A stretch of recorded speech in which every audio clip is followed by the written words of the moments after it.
My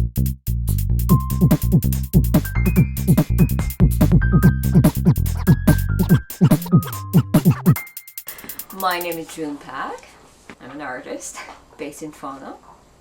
My work has been mainly around video, using technology, video, digital photo, multiple monitors, fragmentation of images, and those things all kind of play with the idea of placing myself in the in-between space where not necessarily as an immigrant per se, but I noticed myself always placing multiple roles, being in here and there and traveling in and out of different cities and different places.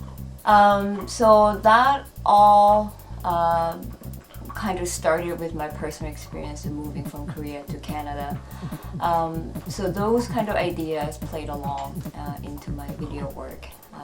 And as an execution or the display method, I've been employing quite a bit of fragmentations of multiple monitors, utilizing multiple monitors or multiple projections, or so mainly playing with the installation space to create that kind of environment for the viewer to experience the sense of dislocation in my work. And when I was making work for the Kafka, the fine line piece, it was quite different step for me to make that piece. A, it's not video work, and it's just a text, and it's not in my own text, it's appropriate text. At that time, I'm still interested in, but I was very interested at the time, looking at the cinematic space as a place to reimagine creating different character for myself, or becoming me without being me. Doesn't make any sense. So I was quite interested in kind of understanding cinematic language, cinematic space. So I picked out the pre-existing text, a disclaimer that you often see from a feature film. It's more of a legal document for the producers and the directors or the studio to protect themselves for any type of legality of the stories and the names and whatnot. The disclaimer kind of gives you this is all fictional. If there's any chance there's a same instance and same names and blah blah blah, coincidental, it's not our fault, don't sue us. Basically they're covering their ass.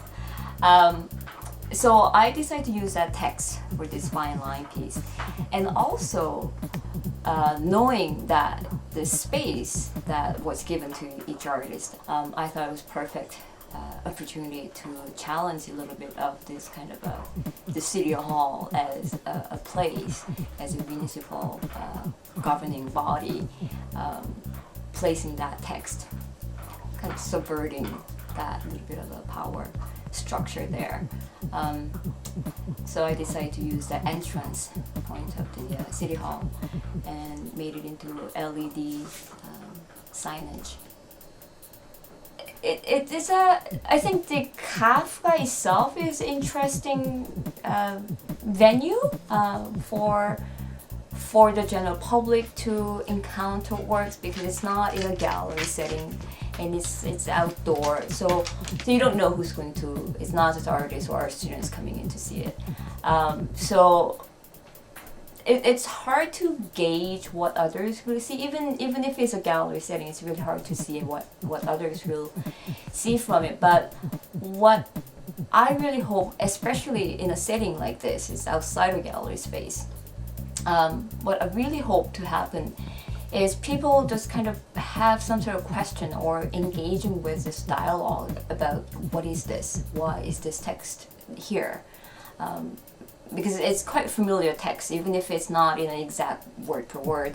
But when people read it, they know where that's coming from. So they know right away relating back to a film, a feature film.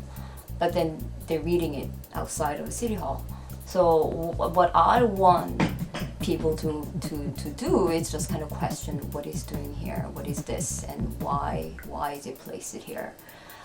They can come up with whatever answer they want, but as soon as they start questioning, I think that's where the work starts becoming something else outside of my studio.